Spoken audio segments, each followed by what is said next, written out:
BJP করার অপরাধে পানীয় জল থেকে বঞ্চিত। নদীর জল খেয়ে দিন গুজরান কেশপুরের কাপাসটিকরির গ্রামবাসীদের। কেশপুর, পশ্চিম মেদিনীপুর।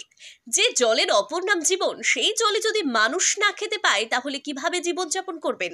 গ্রামে রয়েছে একটি নলকূপ, তাও আবার দীর্ঘ বেশ কয়েক মাস ধরে খারাপ অবস্থায় পড়ে রয়েছে। বারবার পঞ্চায়েতে জানিয়েও কোনো লাভ হয়নি। কয়েকদিন আগেই আবারও একবার পঞ্চায়েতের দ্বারস্থ হলে কার্যত ঘাড় ধাক্কা দিয়ে গ্রামবাসীদের বের করে দেয় বলে অভিযোগ পঞ্চায়েত প্রধান ও উপপ্রধানের বিরুদ্ধে। তাই এক প্রকার বাধ্য হয়ে গ্রামের মানুষজন নদী থেকে জল এনে খেয়ে জীবনযাপন করছেন। হাড়হিম করা এই ঘটনা পশ্চিম মেদিনীপুর জেলার অন্তর্গত কেশপুর ব্লকের 15 নম্বর এনায়েতপুর গ্রাম পঞ্চায়েতের কাপাসটিকরির গ্রামে। গ্রামবাসীরা নলকূপের সামনে কার্যত বিক্ষোভ দেখাতে থাকে। তাদের অভিযোগ, তারা কি অপরাধ করেছেন যে জলটুকু খেতে পাবেন না। গ্রামের এক গৃহবধূ সুষমা পড়িয়া জানান, দীর্ঘ 5 মাস ধরে আমরা নদীর জল এনে খাচ্ছি। পঞ্চায়েতে দরখাস্ত নিয়ে জানাতে গিয়েছিলাম, ঘাড় ধাক্কা দিয়ে বের করে দিয়েছে উপপ্রধান। আমাদের ছেলেমেয়েরা খুব কষ্টে রয়েছে। 70 ঊর্ধ্ব পুষ্প প্রামাণিক বলেন, সরকার কি আমাদের কাছে ভোট নেয়নি? সরকার যে আমাদেরকে জল খেতে দিচ্ছে না। আমরা যদি বড়লোক হতাম তাহলে তো নিজেরাই কল বানিয়ে নিতাম। সরকারের কাছে আবেদনপত্র জানাতে গেলে কেন আমাদেরকে ঘাড় ধাক্কা দিয়ে বের করে দেবে? সন্তোষী বাগ নামে এক গৃহবধূ বলেন, বিজেপি করার অপরাধে আমাদেরকে পানীয় জল থেকে বঞ্চিত রেখেছে। কার্যত তিনি সংবাদ মাধ্যমের কাছে কেঁদে ফেলেন। দীর্ঘদিন ধরে কাপাসটিকরির গ্রামের 25 থেকে 30টি পরিবার এভাবে নদী থেকে জল এনে জীবনযাপন করছে। তবে যাদের বিরুদ্ধে অভিযোগ, সেই পঞ্চায়েত প্রধান এবং উপপ্রধানের কাছে গেলে কার্যত সংবাদ মাধ্যমকে দেখে লুকিয়ে যান। এলাকার বিজেপি নেতৃত্ব তথা বিজেপির মণ্ডল সভাপতি শুভেন্দু সামন্ত বলেন, যারা বিজেপিকে সমর্থন করেন তাদেরকে তৃণমূল কংগ্রেস এইভাবে অত্যাচার করছে। মানুষের ন্যূনতম চাহিদা জল থেকে বঞ্চিত করতে চাইছে তৃণমূল কংগ্রেস। আগামী দিনে নরেন্দ্র মোদীর নেতৃত্বে বিজেপির সরকার গঠন হবে।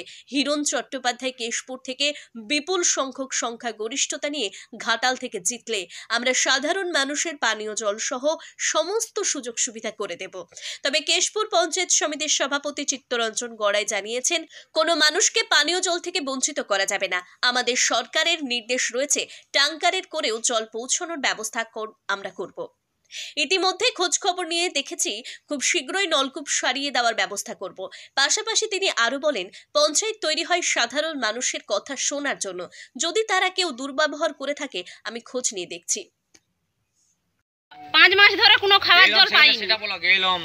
তারপরে এখানে দরখাস্ত করে অঞ্চলে জমা দেওয়া হয়েছিল।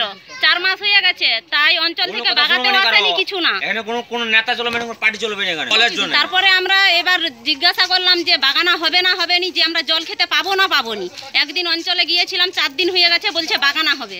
তারপরে অঞ্চলে যাওয়ার পরে আমাদের 7 জন গিয়েছিলাম, এইখানে 10 জন মেম্বার ঘর। তারপরে আমাদেরকে ঘাড় ধাক্কা করে দিয়ে বের করে দিয়েছে অঞ্চল থেকে উপপ্রধান। অত্যাধুনিক প্রযুক্তির সাথে বিশ্বমানের সকল বিভাগের চক্ষু পরিষেবা এবার মেমারিতে। দৃষ্টিদীপ আই ইনস্টিটিউট এখন আপনার শহর মেমারিতে। দৃষ্টিদীপ আই ইনস্টিটিউট মেমারি শাখা, হাসপাতাল রোড, মেমারি, পূর্ব বর্ধমান। আমাদের এখানে পাবেন কম্পিউটার দ্বারা চক্ষু পরীক্ষা, চোখের প্রেশার পরীক্ষা, চোখের পাওয়ার চেক আপ, রেটিনার পরীক্ষা, অভিজ্ঞ ডাক্তারের পরামর্শ। Retina department, glaucoma department, paediatric ophthalmology, optical service, cashless সুবিধা। দৃষ্টিদীপ আই ইনস্টিটিউট মেমারি শাখায় বসছেন বিশিষ্ট চক্ষু বিশেষজ্ঞ ডাক্তার সৌরভ সান্যাল, ডাক্তার সুভাষ জানা, ডাক্তার বিজন মল্লিক।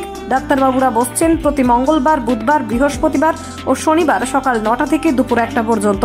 আজই নাম লেখান 6289553667 অথবা 9037391117 নম্বরে। দৃষ্টিদীপ আই ইনস্টিটিউট মেমারি শাখা, হাসপাতাল রোড, মেমারি, পূর্ব বর্ধমান।